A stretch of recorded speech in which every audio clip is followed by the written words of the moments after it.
Gimana kalau saya bilang, kamu bisa punya akses ke superkomputer gratis buat bikin apa aja, mulai dari AI sampai visualisasi data yang keren banget. Nah, hari ini kita bakal bedah satu alat canggih yang bikin semua itu jadi mungkin. Ada yang bilang Google Colab itu cara tercepat untuk menulis kode. Titik. Kedengarannya agak berlebihan ya, tapi tunggu dulu. Colab ini benar-benar menghilangkan semua rintangan. Kamu nggak perlu jadi jagoan coding buat mulai, tapi peneliti AI paling top di dunia pun pakai alat ini.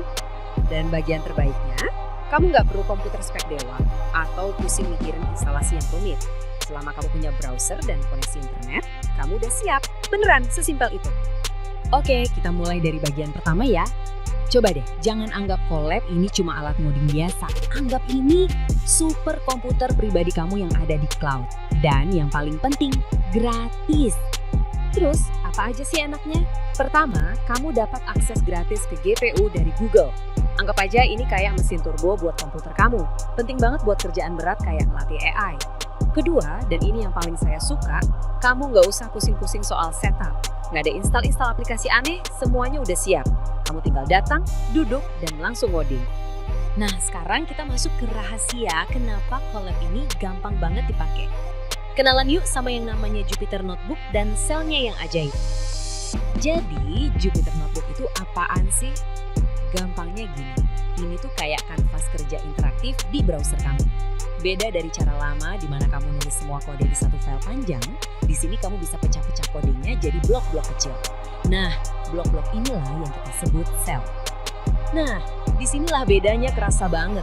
Ngoding cara lama itu ibaratnya kamu harus baca satu buku resep dari awal sampai akhir, baru boleh nyicipin makanannya. Ribet kan?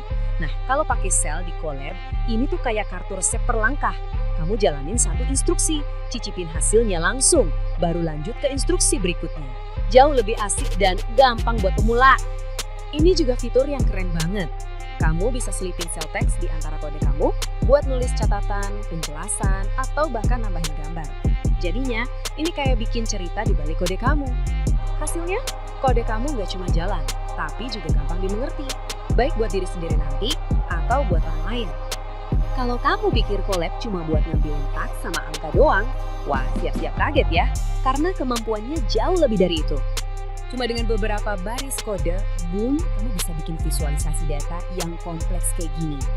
Dan ini bukan gambar mati loh, kamu bisa interaksi langsung, zoom in, zoom out, pokoknya bisa kamu utak-atik datanya langsung di sini. Perlu bikin suara? Bisa juga.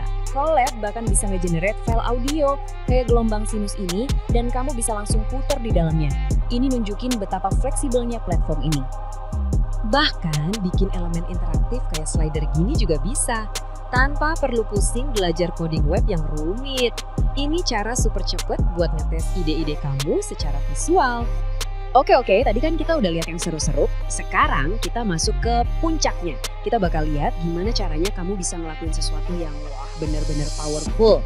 Ngelatih model AI kamu sendiri. Cara paling gampang buat mulai itu ya belajar dari kerjaan orang lain kan? Nah, Colab bikin ini gampang banget. Kamu bisa langsung impor project dari GitHub cuma dengan copy-paste link doang. Sret, dalam hitungan detik semua kodenya udah ada di depan mata kamu. Siap dijalankan. Ini beneran kayak jalan pintas buat belajar. Terus bayarnya berapa buat semua ini? Buat GPU canggih, buat platformnya, harganya adalah 0. Yup, gratis. Nggak bayar sepeser pun. Disinilah keajaibannya dimulai. Pas kamu jalanin sel buat training, kamu bisa lihat model AI kamu belajar secara real time. Kamu bisa pantau akurasinya naik, errornya turun. Setiap kali dia menyelesaikan satu putaran belajar, atau yang biasa disebut epoch, konsep AI yang tadinya abstrak, sekarang jadi kelihatan langsung prosesnya di depan mata. Nah, biar perjalanan ngoding kamu mulus, saya mau kasih beberapa tips praktis nih. Kita bahas beberapa kesalahan umum yang sering banget dilakukan pemula, biar kamu nggak ngalamin hal yang sama. Oke, ini adalah jebakan terbesar buat para pendatang baru di dunia Jupyter Notebook. Paham soal ini adalah kunci biar kamu nggak pusing nantinya. Oke, coba lihat baik-baik slide ini ya. Di kiri, itu urutan sel di halaman. Sel 1, sel 2, sel 3. Tapi yang paling penting itu yang di kanan. Gimana kamu menjalaninya? Kamu bisa aja nge-run sel 1, terus loncat ke sel 3, baru balik ke sel 2. Nah, nilai akhir dari variabel X itu bakal ngikutin sel mana yang kamu jalanin terakhir. Jadi ingat ya, urutan eksekusi atau urutan kamu ngeklik run itu yang menang, bukan urutan di halaman. Ada beberapa jebakan lain juga nih.